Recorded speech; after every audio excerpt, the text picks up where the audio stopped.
Thank you. Can everyone hear me? Okay. Can I go ahead? Is the audio clear? Yes, it's good. Okay, thank you. Yeah, thank you so much for inviting me to give a talk. I wish I could be there in person, but I can't. But nevertheless, these arrangements of giving a talk online also seem to be good. So I'm going to be talking about LP norms for automorphic forms. And all this is joint work with Peter Humphreys. And this work, the preprint isn't publicly available yet, but it will be very, very soon. We're just putting some finishing touches on the work. Okay, so I need to show you some pictures to motivate the subject. So suppose we play billiards on a rectangular table. So we shoot a ball around and there's no friction, so it just keeps bouncing. The trajectories would be very predictable in this sense.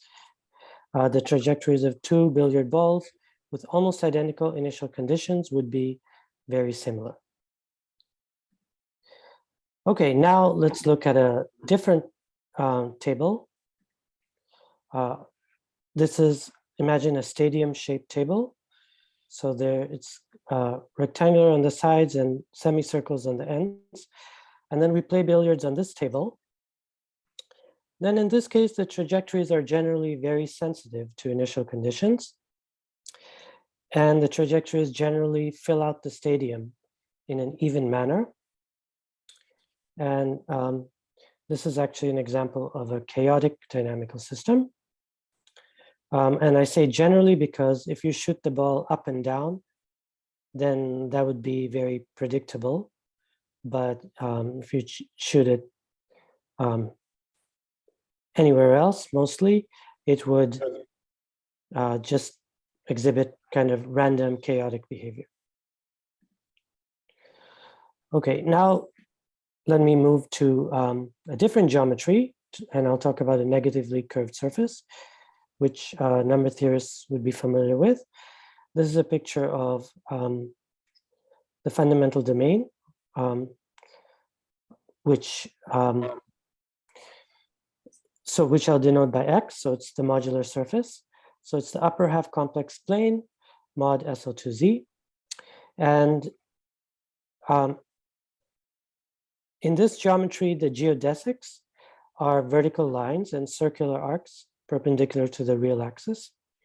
So we play billiards on this, and these are actually geodesics, so they're part of circular arcs. So the ball goes like this, and then since this side is identified with this side, it comes out on this end and goes like this and comes out on this end. So we can play billiards on this table, and it turns out that this is a chaotic dynamical system also.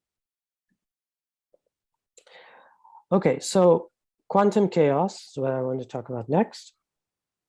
What I've given you so far are examples in classical dynamics. So roughly speaking, in quantum mechanics, a wave psi takes the place of the billiard ball. So there's no longer a billiard ball, but we have a wave, and it's governed by a Schrodinger type equation. And the probability of finding the wave in a region A is given by integrating the modulus squared of psi over A.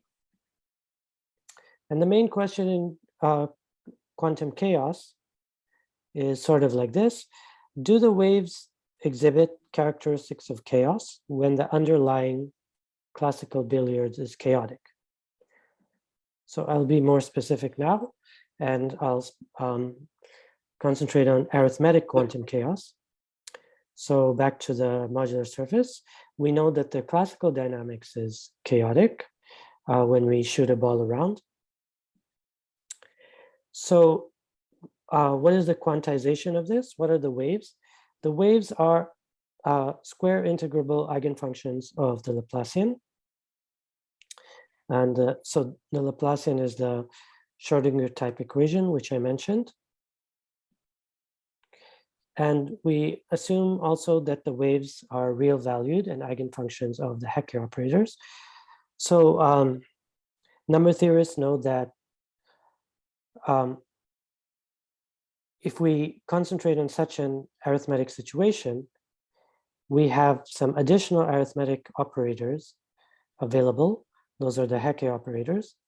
And so using the structure, to make use of that structure, we'll assume that the waves are also eigenfunctions, not only of the Laplacian, but also those Hecke operators. And we can throw in another Hecke operator and assume that these waves are real valued. Okay, so then what we end up looking at are just what's familiarly known as the Hecke-Maas-Cusp forms. So here's the fundamental domain, and then just imagine some kind of wave on it. So what are Hecke-Maas-Cusp forms? Well, they're closely related to classical holomorphic modular forms, because since they live on the modular surface, they must be invariant under SL2Z, and modular forms are not quite invariant under SL2Z, but they transform very nicely under SL2Z. So these are related objects.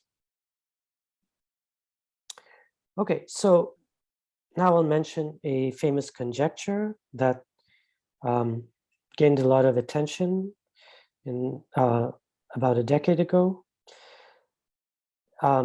which is now a theorem. This is due to Lindenstrauss and Soundarajan. And so Lindenstrauss did some important work on this, which was one of the reasons he got the Fields Medal, and then Sound completed his work. So this is the quantum unique ergodicity conjecture, and it says the following: let F be a Hecke-Maas-Cusp form with Laplacian eigenvalue, which I'll denote lambda F. And we have some normalization. So we'll normalize the total mass. This is, I'll talk about this as mass, as being the same as the total area of the modular surface. So I've just normalized to have that, and d mu z is the correct measure for this space. It's not important to us what exactly that is. Okay, so the theorem says the following: for any nice compact set A on the modular surface, if you look at the mass of F over A, that's asymptotically the same as the mass of A. So basically F spreads out evenly over that set A. And I talked about this being like the probability of finding F in the region A. So we are saying that F is equally likely to be anywhere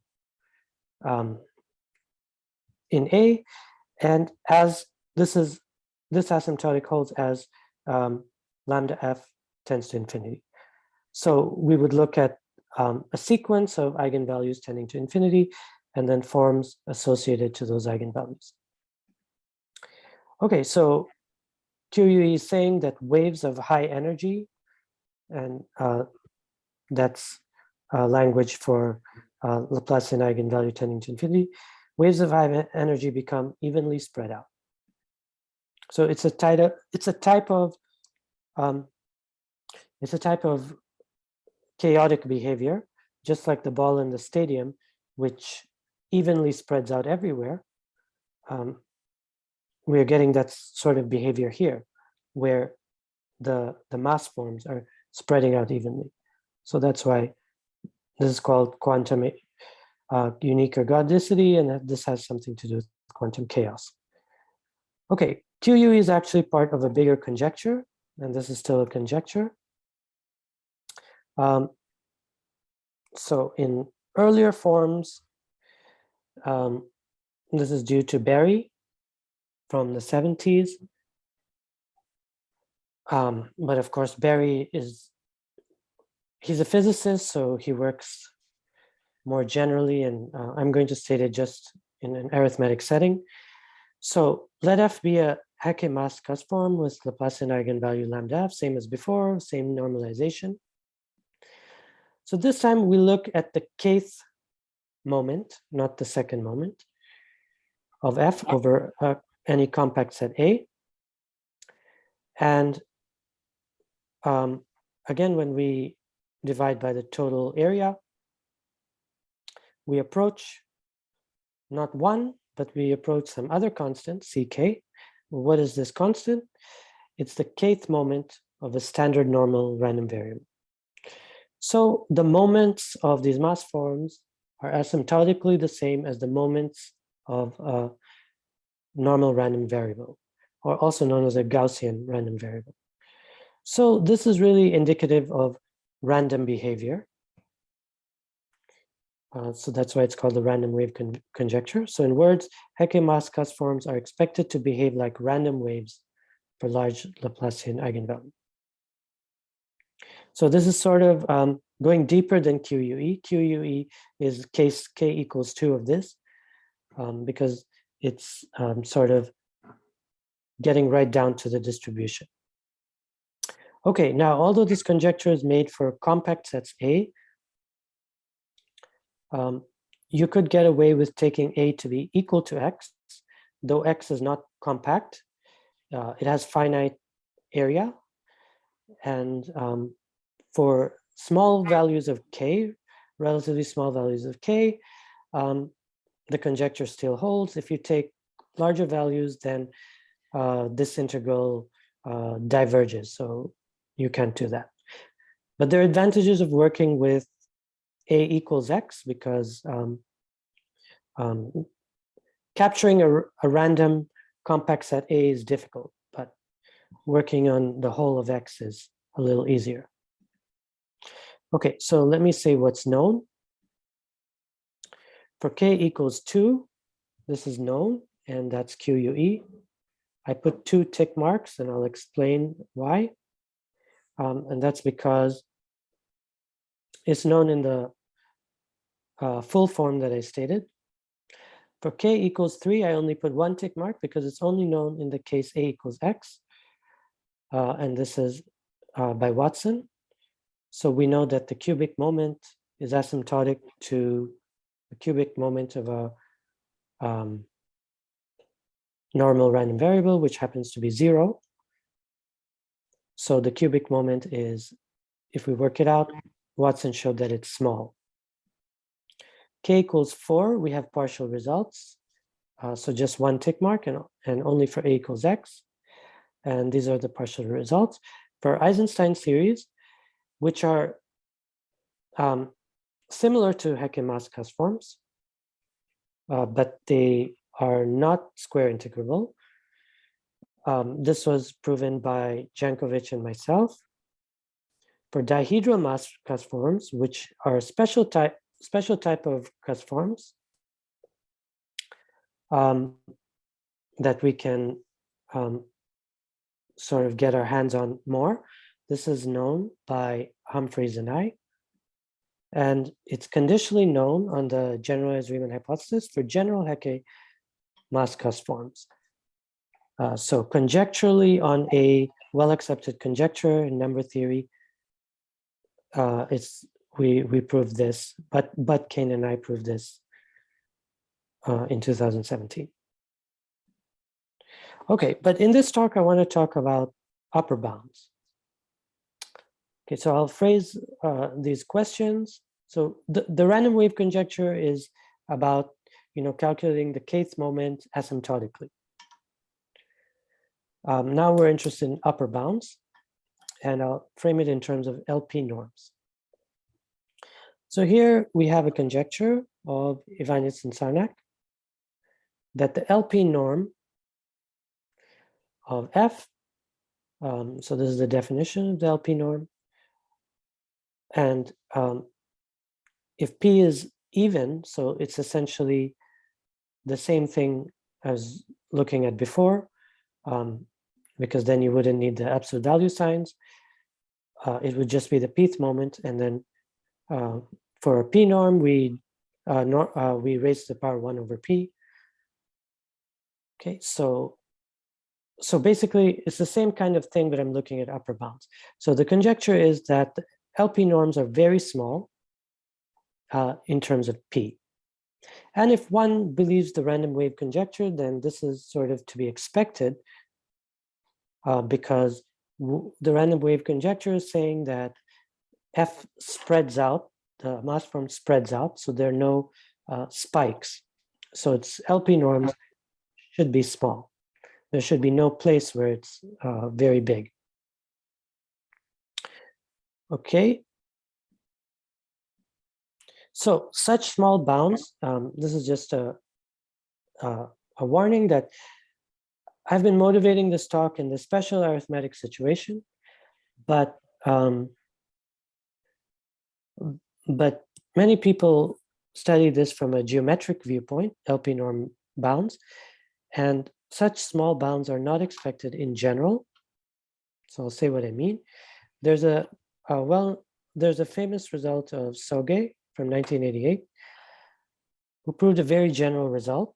He proved that LP norm bounds for Laplacian eigenfunctions, psi, of compact n-dimensional Riemannian manifolds. So he proved an upper bound, which I'm not going to reproduce here. So we've been looking at this special arithmetic surface. So that's a surface, but so two-dimensional, but Sergey looks at n-dimensional and general Riemannian manifolds, and he has this general bound. So I'm not reproducing the bound, but I will say that his bounds are not that the LP norm is smaller than Laplacian to the epsilon. Yet they are sharp for some situations. They're sharp for the n sphere. So my point is that even though he didn't prove lambda to the epsilon, that doesn't mean that he fell short, because his bounds are actually the best possible. If you're working in full generality for the n sphere, which is positive curvature, his bounds are the best possible. But this conjecture applies only to, actually, Wanitzarnek's conjecture is a little more general. I'm concentrating on this, on the modular surface, but they made the conjecture for negatively curved compact surfaces, actually. We're just extrapolating to the modular surface. So basically, this is special to the negatively curved surfaces. Okay. So continuing with this, Sarnak and Watson, I'm restating a special case. This is a special case of what Ivanus and Sarnak conjectured. I'm just restating it and attributing that to Sarnak and Watson. And the reason for doing that is because Sarnak and Watson actually worked on the 4 norm. The 4 norm is special, and they had claimed this bound, that they've proven this, but later Sarnak retracted that. So it goes to show how difficult the problem is if Sarnak has to retract a result. So if that's not true, what's the best known? Well, until now, the best known was just Soge's bound. And again, Soge's bound, strictly speaking, is for compact surfaces, and the modular surface is not compact, but the same techniques would apply. And Soge's bound, this would be the best known. Lambda f to the 1 over 16. And then the result I want to talk about is this one, where I prove with Peter Humphreys the following bound, which is the exponent is a 6-fold improvement over Soge's bound. Okay, and if we interpolate this with Ioannis and Sarnax, there's a famous bound for L infinity norms, which has not been improved for a long, long time. So if we interpolate with that, then we can get new LP norms for all P in between 4 and infinity. Okay, so the key is working, for us, the key is working on the 4 norm, and I'll explain why that's special. Okay, so it's special because of its link to L functions. So let me talk about L functions. Let F be a Heck-Maas cusp form with Laplacian eigenvalue lambda F. So same as before, but now I'm going to write lambda F as a quarter plus TF squared. And this is standard. TF is called the spectral parameter. Okay, and let Uj be an orthonormal basis of Heck-Maas cusp forms. So the space of cusp forms can be, it has an orthonormal basis. So let Uj be that, and with corresponding eigenvalues, lambda j equal to quarter plus Tj squared. Okay, so the 4 norm, how do L functions come into play? The 4 norm is basically this 4th moment, which is the inner product of F squared and F squared. Then by Parseval, we can decompose that in terms of the orthonormal basis. So this is basically just spectral theory, which is basically linear algebra.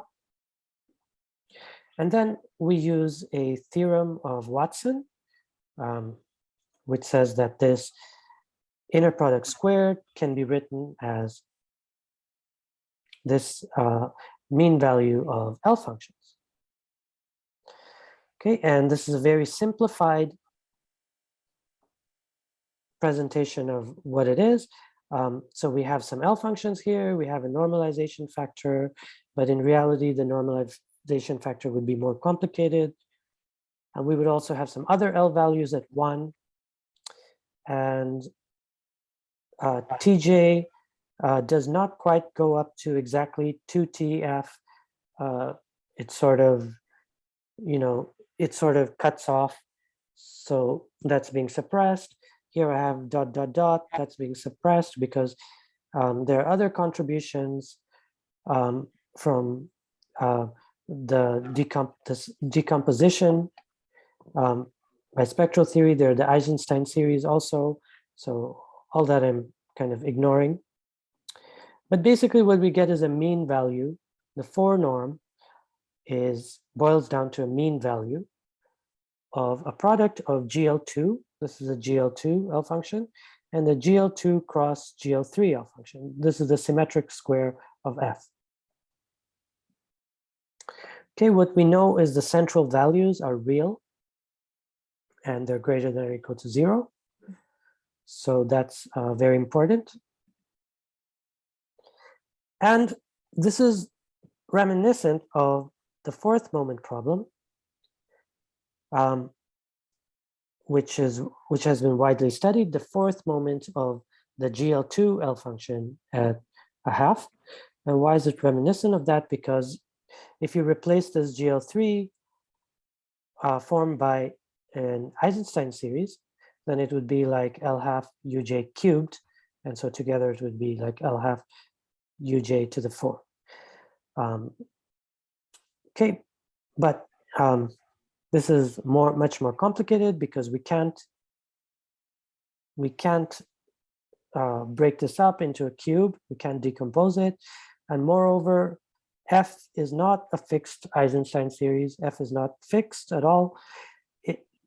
F has a spectral parameter TF, and remember TF is related to the Laplacian eigenvalue, which is tending to infinity, or rather, it's big. So it's TF is not fixed, and Tj goes up to TF. It's not fixed either.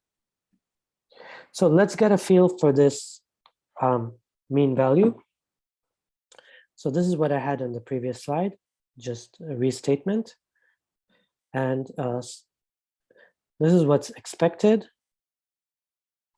So if we worked in dyadic intervals, so if we worked on the sum one dyadic interval at a time, so let's look at Tj around size capital T. So Tj is around size capital T, and I replace the Tj here by capital T. So that's what I'm trying to prove. Okay, but by Weil's law, we know how many mask Cusp forms there are up to. With Tj of size T, there are T squared forms there. So this sum has T squared forms, and the convexity bound is this capital T times Tf. So that's something you could check, but I'm just stating it so we can get a feel for it. So that means that if I just inserted that bound here, then I would get 1. And then if I summed over all the forms, I would get T squared, which would be really bad, unless T is of size 1, if T is very small. So the convexity bound only suffices when T is very small. And then checking other cases, this is what we find, that when capital T is of size Tf, we need to prove, the problem boils down to proving Lindelof's bound on average. So in place of convexity, we need Tf to the epsilon, the best possible. For a T of size 1, as I said, convexity is enough. For anything in between, it's like proving subconvexity on average. So it boils, if we were trying to prove this best possible, this is what it boils down to. Okay. So the key tool that we'll develop and use in our proof is what's called a reciprocity formula for L functions. These are certain identities between two different moments of central values of L functions. And such identities go back to the work of Kuznetsov and Motohashi. I'll kind of hint at what they did in the next couple of slides. But what we'll need to do is prove new reciprocity formulae, and we'll need to use them in a hybrid form.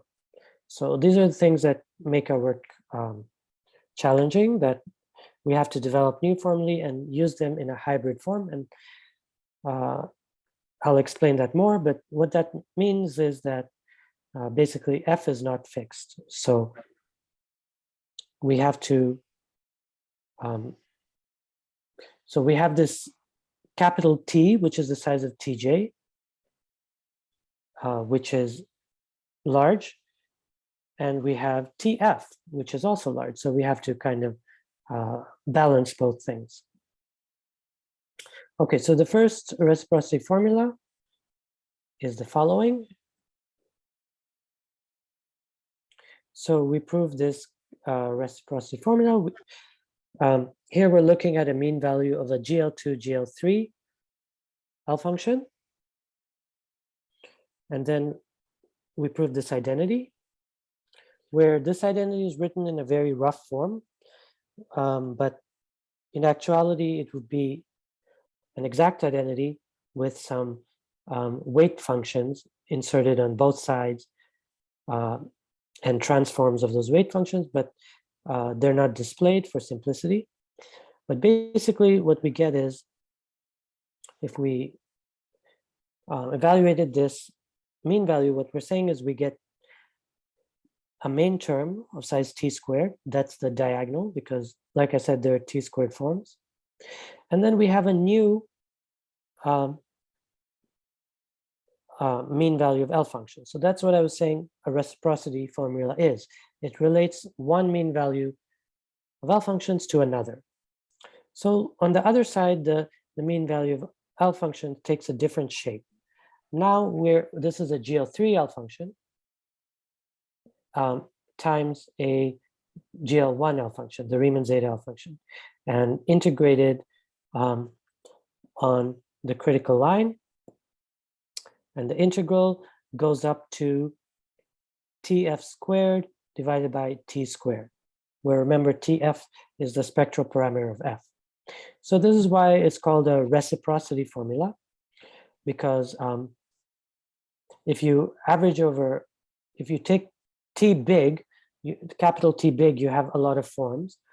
And then on the other side, the capital T appears in the denominator, so you have a smaller mean value. So it's the reciprocal. Okay, so I'll say that this similar formula was also recently proven by Quan by different techniques. Although we can't use his work because it's not quite strong enough. So if one gets into the details, the weight functions have to satisfy certain conditions, and his conditions are too stringent. So we had to develop this anyway. Okay, so this should be compared with Motohashi's formula. So Motohashi proved, and actually he went the other way. So he related, and his formula is famous because the Riemann zeta function is so popular. He related the fourth moment of the Riemann zeta function to a cubic moment of GL2 L functions, these mass form L functions. So a priori, it's very unexpected and surprising that this classical object, the Riemann zeta function, should be related to automorphic forms in this way. But that's his formula. And okay, if we look at it in this direction, so it's saying the cubic moment of L half uj, and that's what we have if instead of sim squared f, we had a GL3 Eisenstein series. So if instead of this we had a GL3 Eisenstein series, it would be like L half uj cubed.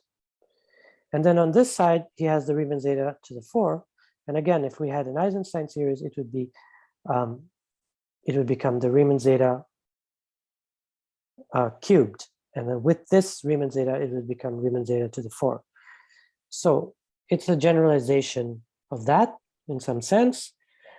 But also it's harder than that, because if I were to put an Eisenstein series, that Eisenstein series would be fixed. But here we have a GL3 form and F is not fixed. So this is going to really complicate our problem.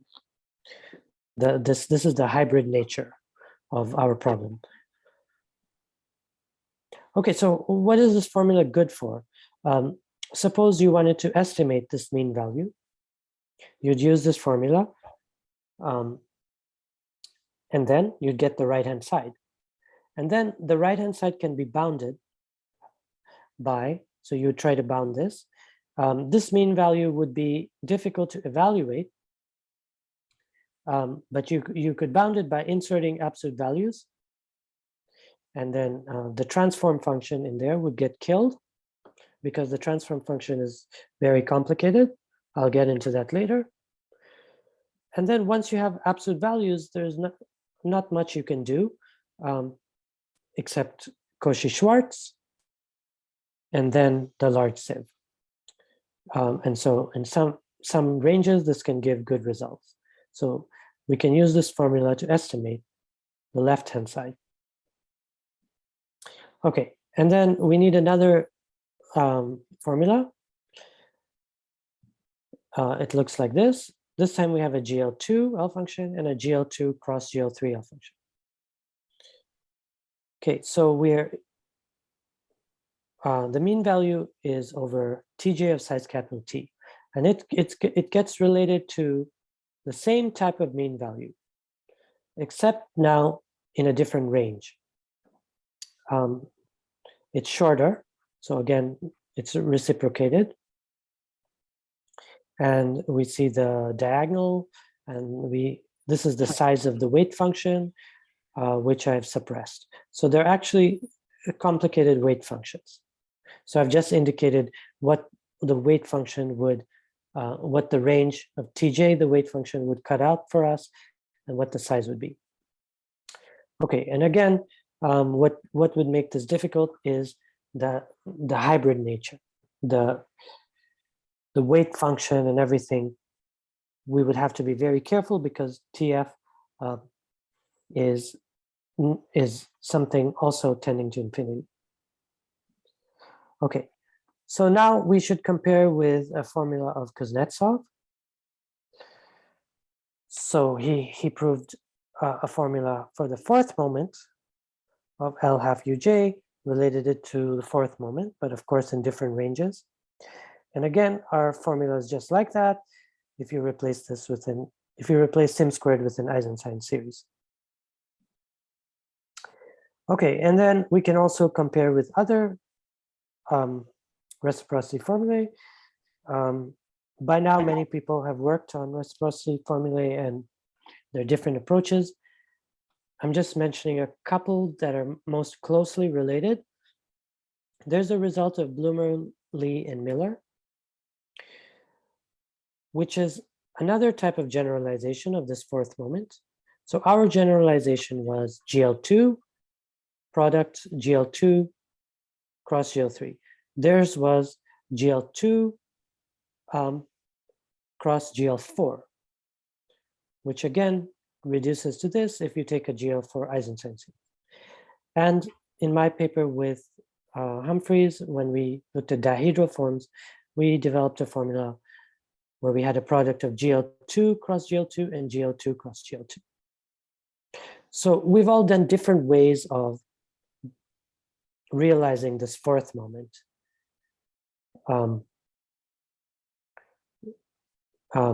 In terms of Rankin-Selberg products.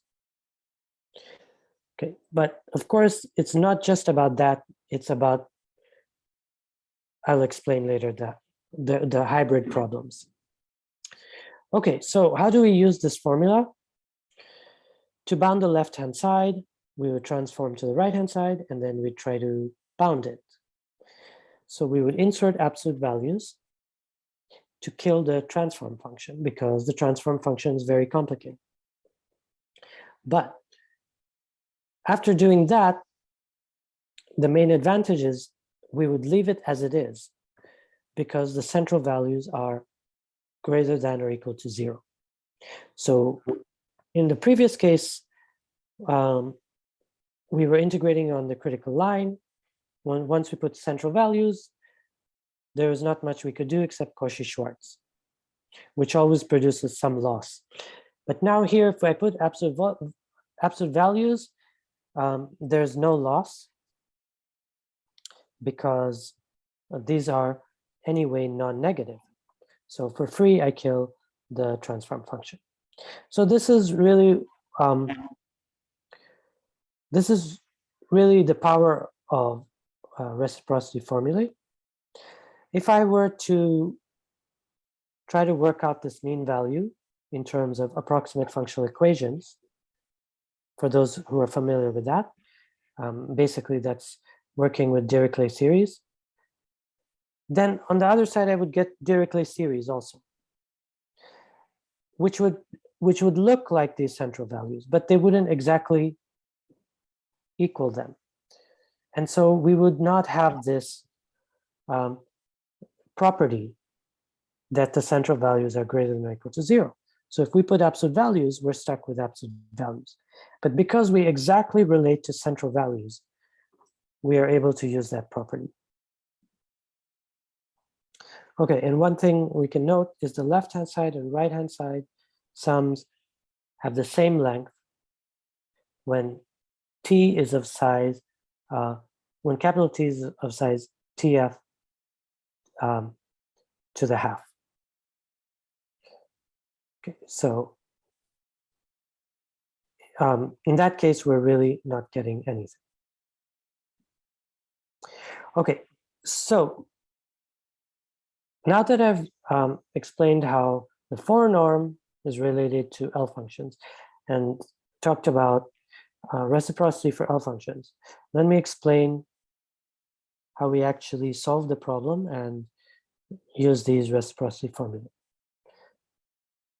Okay, so again, what we need to understand without the normalization factor that was there is this mean value of L functions. So to just quickly, roughly explain that, I will just show you this picture. So again, the range is Tj going up to 2Tf. Okay, so we are going to, that range we're going to attack in different ways. So first of all, let me talk about what I'm doing in blue. So this blue part near the top end, what we do is we use reciprocity for this whole product.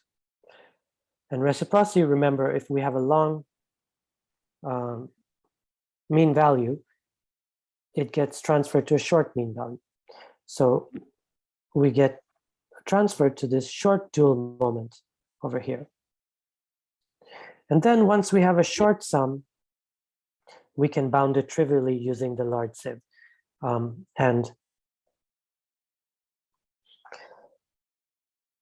And we gain a lot of ground because it's a very small sum. Okay. Now the red range, so this small range, use the large sieve because it's very small. This big range, transfer to a small range and then use the large sieve. Okay, now for the red, the problem is that this sort of T, the capital T's, or TJs of size capital T, when we are not too small, so we're kind of a little bit big, that's actually quite quite difficult because we have a mean value, but it's too short to really do much with. It's not short enough to do the large sieve, but it's too short to sort of open up with and apply Kuznetsov's formula and directly try to handle. So it's too short to dismiss with the large sieve, but also, but not short enough to dismiss with the large sieve, but too short to really get our hands on. So what we do is we use reciprocity in a counterintuitive way. We now pass to a longer sum. Okay, and the longer sum we can do more. So what we do after we get to a long sum is we apply holder to get this sort of setup. And then once we get holder, what we do is to each of these, this is what we do. For the first one, we apply Utila's bound for the 12th moment. For this mean value, we apply our reciprocity formula. So the reciprocity formula, which was similar to Motohashi's. So we apply that there. And then this one, it's a GL2 cross GL3 squared. So that's really very difficult. So the best we can do is just the large sieve, which is very general. But luckily it's to the power of 1/12, so we don't lose much. Okay, so applying these different techniques in different ranges with all these tools and optimizing is what gives us our result. So without getting into the calculations, that's the idea. And I just want to say Utila's 12th moment bound, interestingly, is based on the Kuznetsov reciprocity formula for the fourth moment, which I showed you earlier. So interestingly, the theory feeds into itself over here. Okay, so now let me give a rough idea for the second reciprocity formula, which I showed you. So first I'll note that L half uj is the root number is 0. Sorry, it's the central value is 0. If the root number, which we denote lambda j of -1, is -1. So if it's an odd mask-Cus form, the central value is 0. So when we're studying this mean value, we can insert that root number without loss because if it were 1, so the root number can only be 1 or -1. If it's 1, we've done nothing. If it's -1, we've changed the expression, but this is 0 anyway, so it would collapse and it doesn't matter. Okay, and then let's formally work with, let's expand these into Dirichlet series, and let's pretend we can do that. So we would get this kind of expression. And then if we apply Kuznetsov's Kuznetsov's formula, we would apply the opposite sign trace formula because we have a -1 here, which is neater than the same sign because the transforms are easier. So we would get something like this, and what I'm showing you is quite reliable. If it was same sign, it would not be reliable because there would be an extra oscillatory factor here. Okay, so we'd get something like this. Kloosterman sums come into the picture. Then what we do is we apply summation formulae. We apply Poisson's summation on n. We apply Voronoi, GL3 Voronoi on m, and we get dual variables, which I'm denoting curly m and n. Surprisingly, we get the same shape after we do that. And so after we apply summation formulae to everything in sight, we get the same kind of shape. So once we get the same kind of shape, we can apply Kuznetsov in reverse. So Kuznetsov's formula for Kloosterman sums and get back to something that looks like L functions. And that would be the connection between one mean value and another mean value of the same shape, but in different ranges. So the way we get a reciprocity formula out of this is we take this process and we work with Dirichlet series throughout.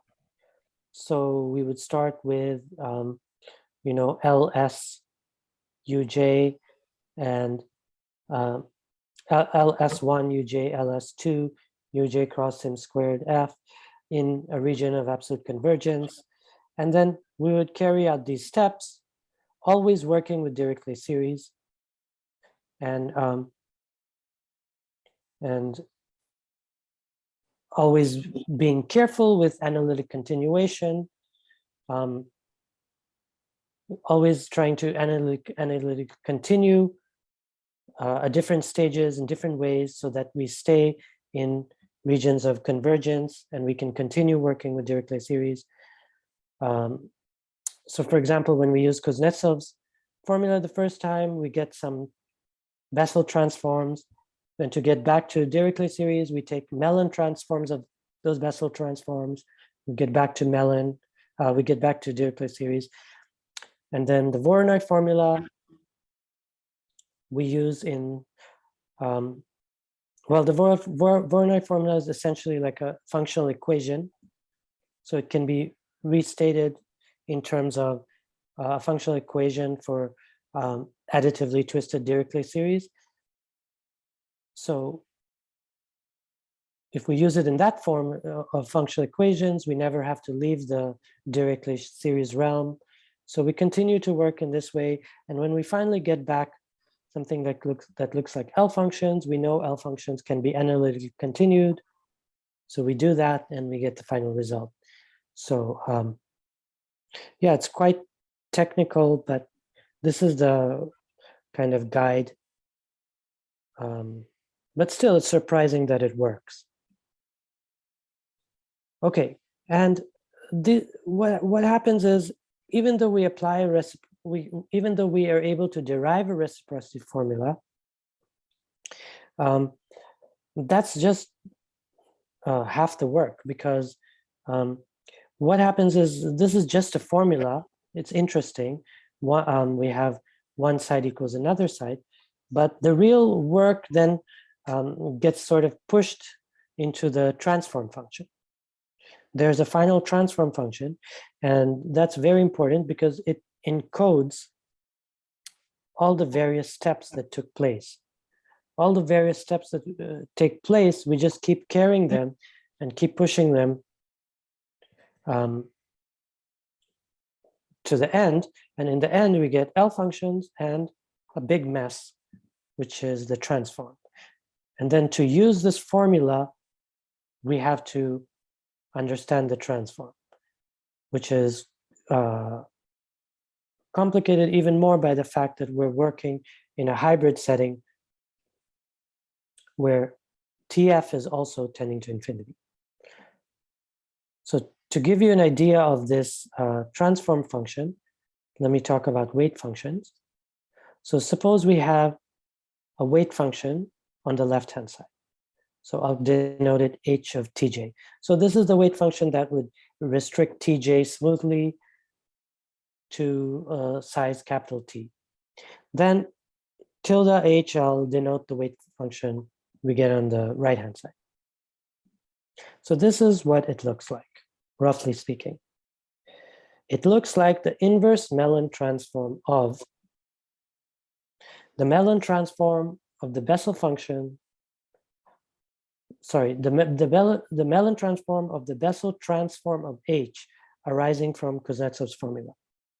So the first time we apply Kuznetsov's formula, we get a Bessel transform of the original weight function. So to stay with Dirichlet series, as I said, we take the Mellin transform of that. So that's present. So it's the Mellin, it's going to be the inverse Mellin transform of this product of things that I'm slowly revealing. So it's only the inverse Mellin transform of everything at the end. So it gets super complicated. Okay, so this times the gamma functions which arise from Voronoi and Poisson summation. So when we did Voronoi and Poisson summation, we get gamma functions. So they're also present. And then the Mellin transform of the Bessel kernels from Kuznetsov's formula for Kloosterman sums. So when we apply Kuznetsov's formula the last time to go back to L functions, again, we have some Bessel kernels. So it's Mellin transform. So as I said, this is kind of, if you look closely, at first it looks very scary, but if you look closely, it's basically encoding everything that was done. Okay, and finally, I want to talk about the transition region. And actually, more care is needed than I've let on. So this L function, L half uj cross sim squared, experiences conductor dropping when we get near the tail end. For tj close to 2tf, there's actually conductor dropping. So I can't consider tj in a dyadic interval of size t when I'm close to 2tf, because the behavior would be very different throughout the dyadic interval. So I have to work in short intervals where I can actually understand what the behavior is like, what the conductor dropping was. So I have to work in these short intervals. And then working the short intervals makes the transform functions even more tricky.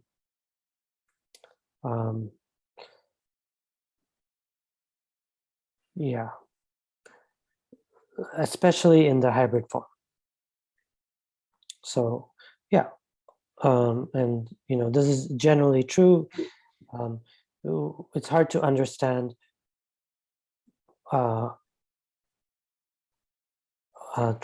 functions and their transforms if it's narrowly supported. And this is the short interval kind of work is reminiscent of work of Utila,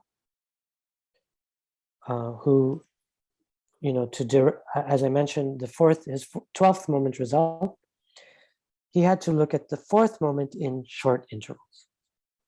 So this is reminiscent of that, except of course, we have a hybrid problem. And short moment problems are difficult. And for such a thing, which Utila looked at, we only have sharp bounds when alpha is greater than 1/3. And when alpha is less than 1/3, it's much harder to understand. Okay, and that's the end of my talk. Thank you. Yeah, thank you very much for this very interesting talk. Are there any questions? Hi, yeah. Can you tell me how that result on non-negativity of the central values? You are saying it's unconditional, you don't need to assume anything?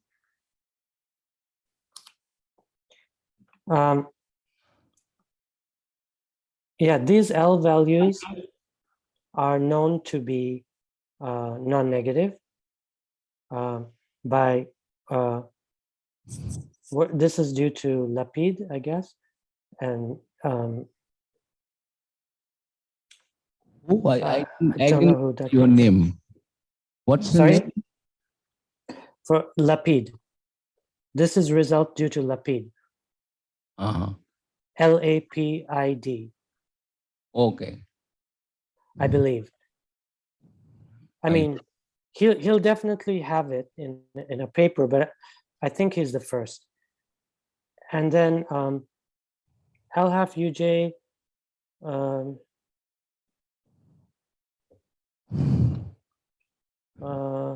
Don't know who that's due to. It's known for a long time.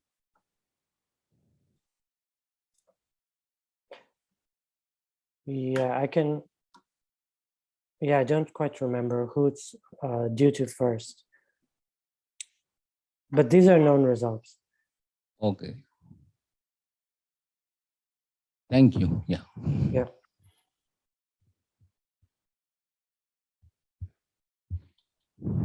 Are there further questions from the audience? Well, this second reciprocity law. So whether it will holds for holomorphic cusp form also? Yes. This one? Yes.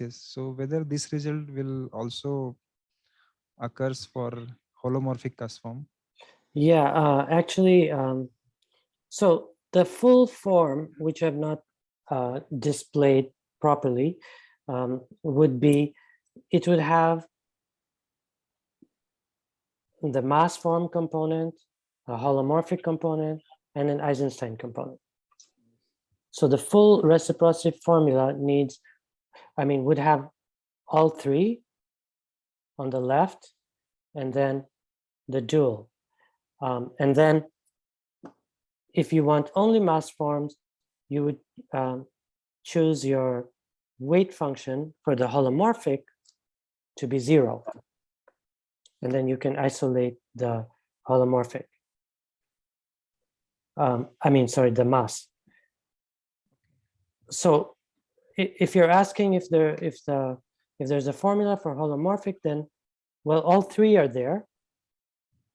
And then you choose your weight function appropriately if you want to isolate one or the other. But isolating the holomorphic only is actually very difficult. And I have another paper on that with Humphreys that's going to address that soon. Okay, thanks. But the formula is known with all three. But to isolate one or the other can be a little tricky. Okay, thanks. Thank you. Are there further questions?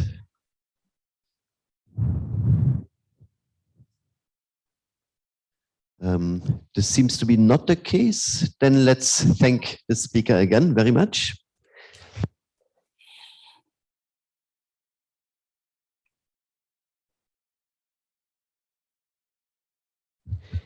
Yeah, so we have a short break of about 15 minutes now, and the second talk will start at about 11. Okay, thank you again.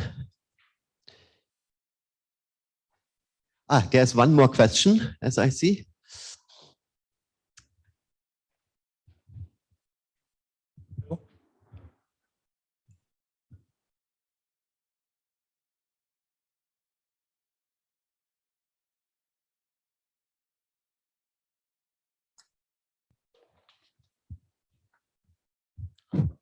Hello, yeah. So in this, instead of symmetric square function, if you replace by Eisenstein series, this in that second summation on the right hand side, how will the Tj, means what will be the interval that Tj is now? Earlier it was Tj if you take say around T. Now in this case it will be Tf by T, right? Yes. So if you replace it by Eisenstein series, where will be the dominant?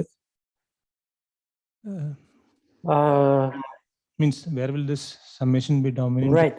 Yeah, it would not be like this because obviously then TF would be 1. So I would have to check. Don't quite remember. These are, it is already known, the Eisenstein series situation? Or? Yeah, that's, so what you're asking is like Kuznetsov's formula. Yeah, okay. So this range will be? The range, I don't know off the top of my head. Do you know which paper of Kuznetsov has this? The name of the title?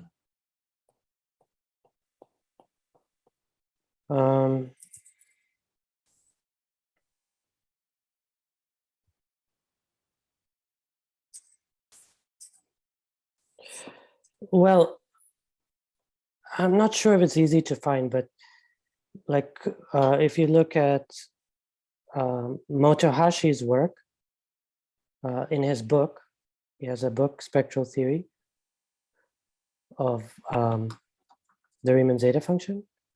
So he actually has to be, Kuznetsov actually had a mistake, so he had to fix that, and I think it should be in his book. But if you want, I can quickly look this up for you. Or you can. No, I will search it if I don't. I'll search. If I don't get, I will ask you later. Yeah, sure. I can see that there's a question in the chat box. Could you please open? Do you have plausible conjectures, e.g. certain subconvexity, under which lambda to the epsilon would follow, for which the L4 norm would follow for the L4 norm by this method? Okay, so do subconvexity results imply the best possible L4 norm?